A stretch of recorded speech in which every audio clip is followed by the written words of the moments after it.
मझिल गांव का फाटक इसलिए नहीं हटाया गया कि बताया गया कि 3 साल का हो गया, 3 साल से लग रहा। जी हमारा भंडारा 10 साल पुराना था, जी वो तो नई प्रथा बता के बंद करा दिया और 3 साल का पुराना फाटक इसको पुरानी प्रथा बता रहे हैं।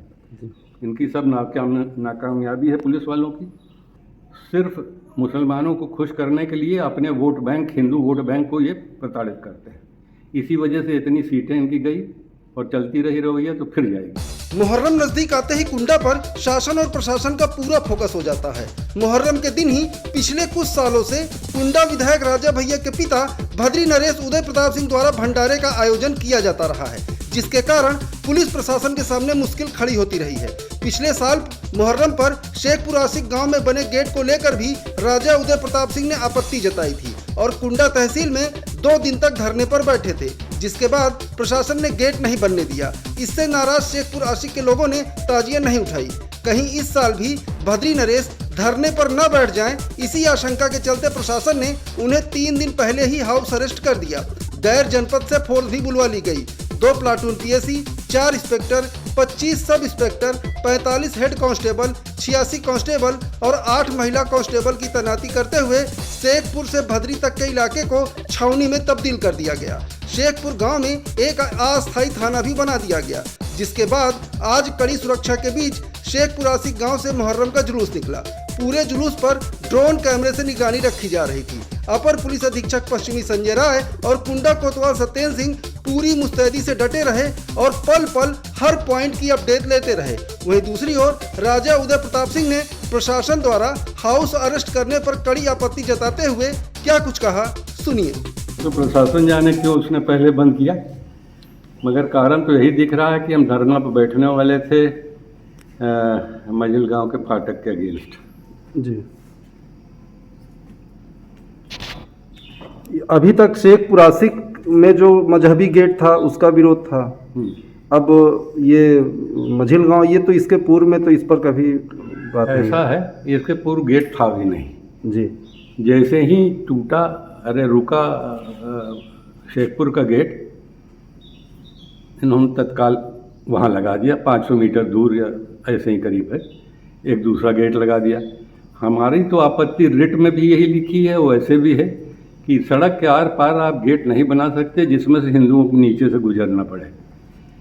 इनको सिर्फ हिंदुओं का अपमान करने के लिए गेट बनाते हैं आर पार कुछ लिख के, और हिंदुओं कहते हैं इसके नीचे से जाओ।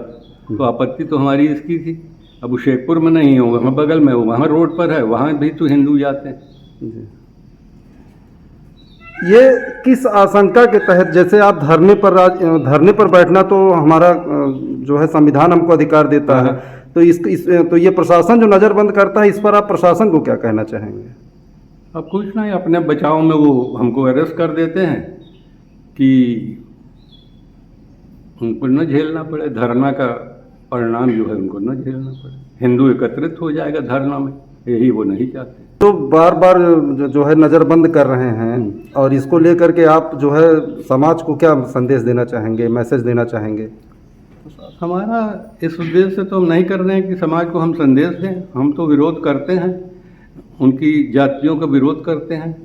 मुहर्रम में वो पूरी रोड जाम कर देंगे, जितना भोपू अलाउड है उससे 10 गुना ज़्यादा कर देंगे, शोबाजी करेंगे, सिर्फ हिंदुओं को दबाने के उद्देश्य से ये सब करते हैं। हम तो इसका विरोध करते हैं।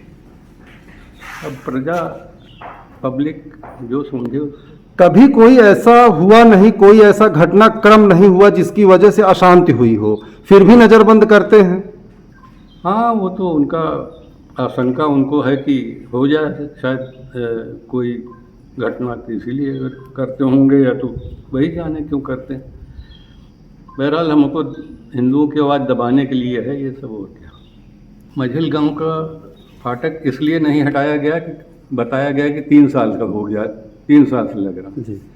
हमारा भंडारा 10 साल पुराना था, जी। वो तो नई प्रथा बता के बंद करा दिया और 3 साल का पुराना फाटक इसको पुरानी प्रथा बता रहे हैं। जी। इनकी सब नाकामयाबी है पुलिस वालों की, अपने ढाकने के लिए सब बहाना बनाते हैं। महाराज जी, प्रदेश में योगी आदित्यनाथ की सरकार है, हिंदुत्ववादी छवि की सरकार मानी जाती, हिंदुत्ववादी नेता माने जाते हैं, फिर भी यह स्थिति है। इस पर कुछ कहना चाहेंगे? ये बड़ा हिंदुओं का दुर्भाग्य है कि केंद्र में भी जी हिंदुओं ने सरकार बनाई, यहाँ भी हिंदुओं की बदौलत सरकार चल रही, मगर हिंदुओं के प्रति गवर्नमेंट की डिसलॉयल्टी के अलावा और कुछ नहीं। सिर्फ मुसलमानों को खुश करने के लिए अपने vote bank, Hindu vote bank को ये प्रताड़ित करते हैं।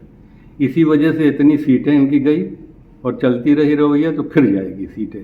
क्या रहेगी वो गवर्नमेंट जो अपने ही वोट बैंक को उपेक्षित कर रही है? क्या रहेगी, क्या टिकेगी वो गवर्नमेंट? महाराज जी, जहां तक मुझे याद है, सपा सरकार में आप कभी नजरबंद नहीं किए गए। नहीं, हम वहीं से शुरू हुआ था हमारा। अच्छा, हाँ, पहली बार हाँ, सपा सरकार थी। सपा सरकार। जी।